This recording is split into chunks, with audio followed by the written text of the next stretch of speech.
This is my rifle. You're so ugly you could be a modern art masterpiece.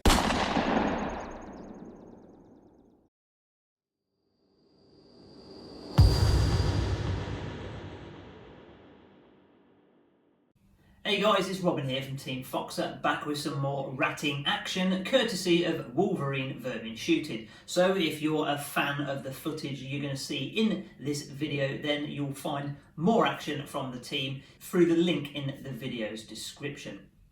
Now, I've been very fortunate over the years to have gone to some fantastic ratting permissions. But look, I started my ratting career over 20 years ago, and I certainly didn't have a lot of the fancy kit that you see in front of you at the moment. Some of the ratting permissions I've been fortunate enough to be able to film and share with you guys, and those views have exceeded millions. So in today's video, I'm going to do my very best to answer two questions in particular. Can you tell me what I need to get started? Or what are the fundamental basics that I'm going to need to take with me if I want to get some scaly tails? And secondly, more specifically, what kit I use and how I go about using it to achieve the results that I've had so far. Now, if you'd rather not spend the next few minutes going through that, I'll put a timestamp down here so that you can skip straight to the ratting action, and I'll see you again soon. For those of you sticking around, what I want to do is clear this lot to begin with, so we can first of all talk about the fundamentals. What is the basic essential kit you're going to need to start ratting? Right, that's better.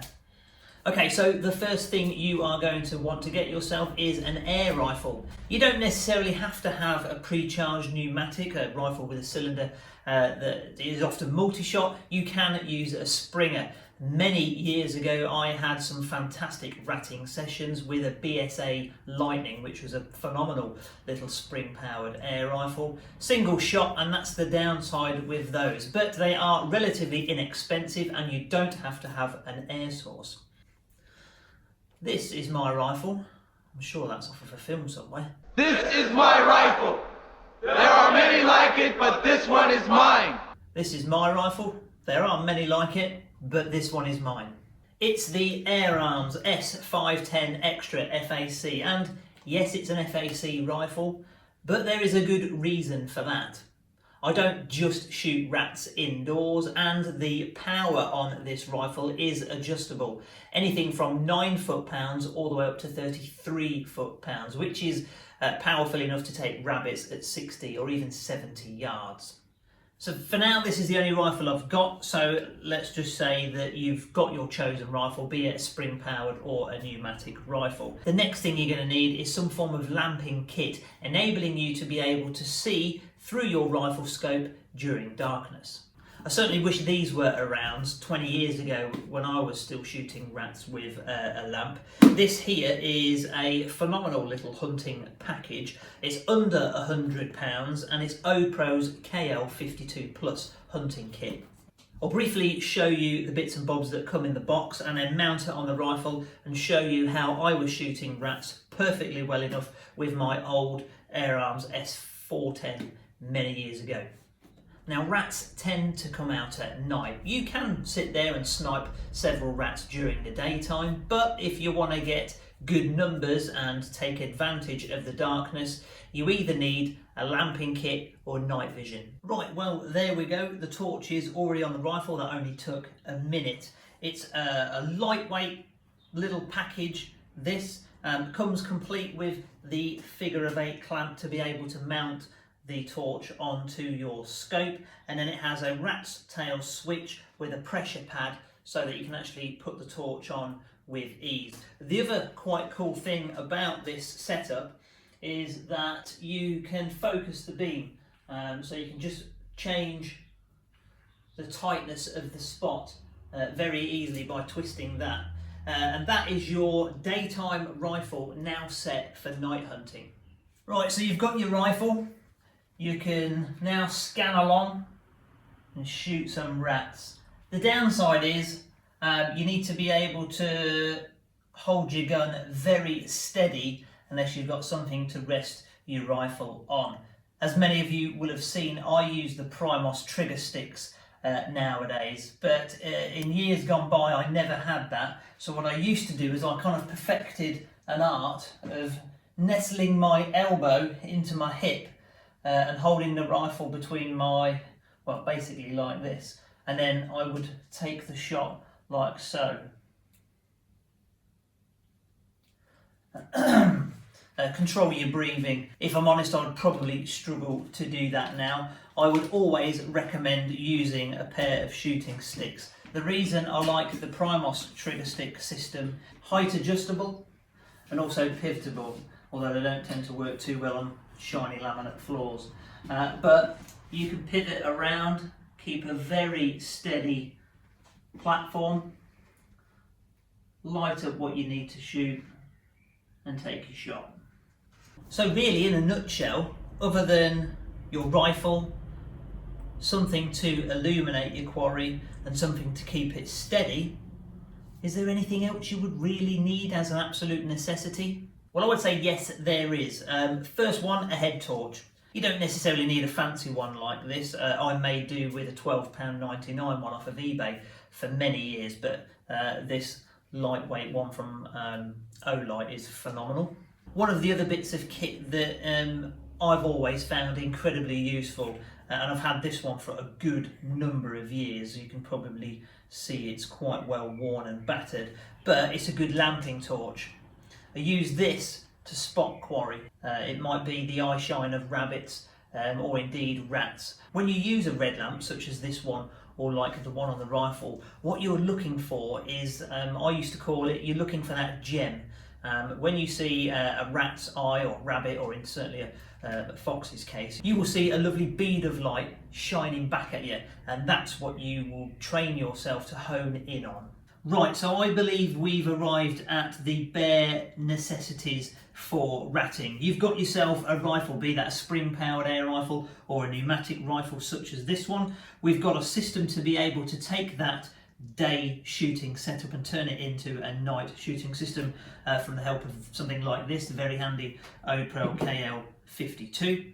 You've got yourself some pellets, you've got something to rest on, a platform, be that a shooting system like the Primos trigger sticks, or indeed quad sticks, or even, as I used to use, an old walking stick and just rest my hand on it as well. I've done that multiple times. Head torch and some form of scanning torch. If not, you can scan with the rifle, but it can be a little difficult to do that. It's handier to have a handheld version.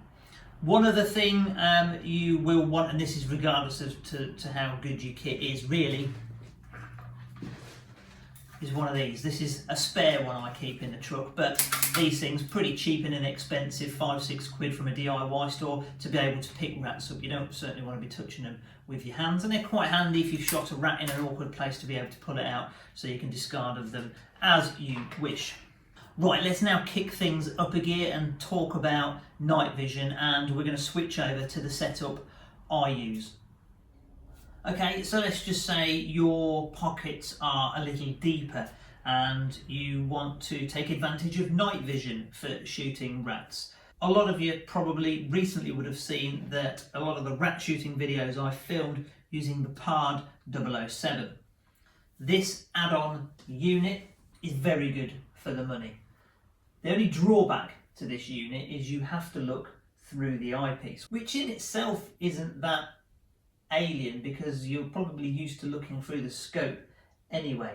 However, for scanning around and finding, that's where I find the night sight system is a little easier. What else do I have on my person? Well, for a good while now I've used the Night Sight Sentinel Pro Spotter, a little handheld version of the Night Sight, if you like, pocket sized, so you can actually quickly have a look round in total darkness, find what you want to shoot, put the spotter away and bang, you're up with the rifle.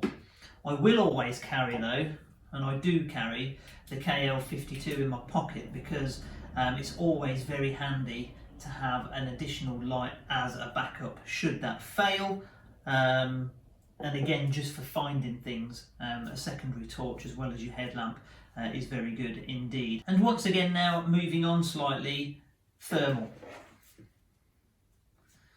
Now you do need some deep pockets for thermal, but by God are these an absolute game changer, and I'm sure many of you would have seen some of the footage recently that I had on my trip to Wales and the guys from SJ Pest Control. And if your pockets are really deep, by far and away the best spotter you could possibly ever hope to get is a thermal spotter. There is just no escaping these things. They are phenomenal. But like I said, you do need deep pockets. Now the reason I still shoot NV instead of thermal is because when you're shooting with an air rifle, a little bit of wind and certainly foliage can affect the pellet's trajectory quite a bit. Therefore, thermal, what it's not so great at doing is spotting twigs and bits of grass that are in between you and the thing you want to shoot. And I find that to be the case whether I'm shooting the air rifle for rats or whether I'm shooting the full bore rifle and shooting foxes. You'll often see things perfectly well with the thermal, but when you switch over to the NV systems, you can see bits of bush, twigs and stuff that just otherwise you don't always get to see with the thermal. That's why I believe the best combination out there at the minute is to spot with the thermal and use your NV to actually take the shot. The reason I would use the night sight system up and above the PARD is angles. Yeah, so when I'm looking through the scope, I'm a little bit restricted on movement. However, when I'm looking at a monitor, I can move the gun around quite a bit and still have eyes on the monitor. I've even taken some extreme angles and shot things sort of down at those sorts of angles just by looking at the monitor. I don't have to be looking through it. And that's where the night sight system somewhat trumps the PARD. The trump card of the PARD over the night sight, apart from price, is the fact that this records in 1080p even at night time. So the image quality, certainly from a recording point of view, is superior. So just to clarify, this is exactly what I'm going to be taking out with me when I go ratting. Clearly I'll be taking my rifle, I'll take out the PARD and I'll take out the night sight just in case I need to flick between the two different night sight systems for their obvious advantages.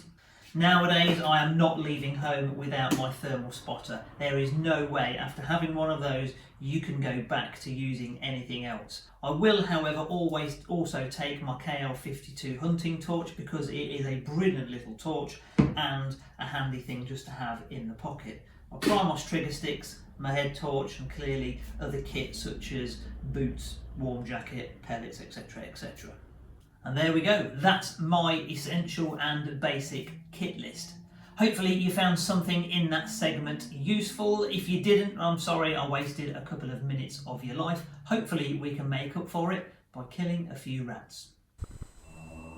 All of the rat footage you're about to see is courtesy of the Wolverine Vermin Shooting channel. Gary is using his Daystate Wolverine C-Type in 177, topped off with the PARD 008, a lethal combination.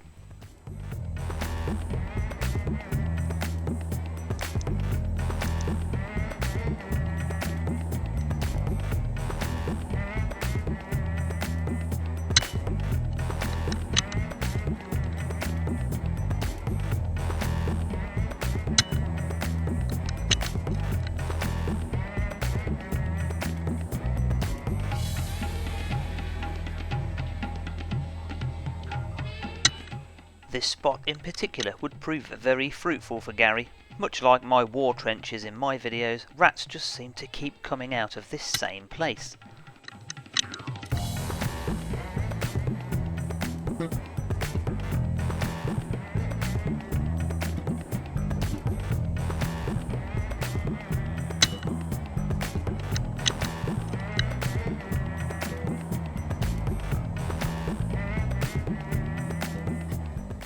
Using the built-in laser rangefinder, Gary's rifle is sighted in at 30 meters. These rats should be bang on the money.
And just check this next rat out, an unbelievably clinically good headshot sneaking just under the bar there from the 177.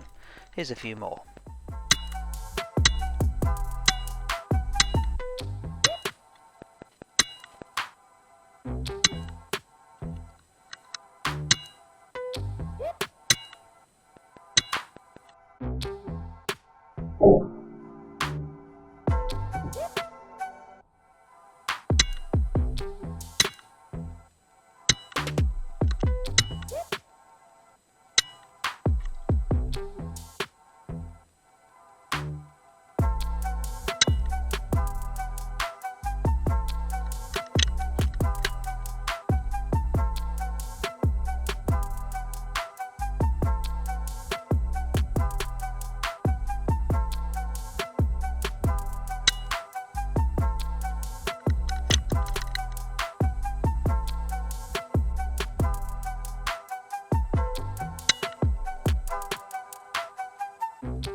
Or a quad kill streak.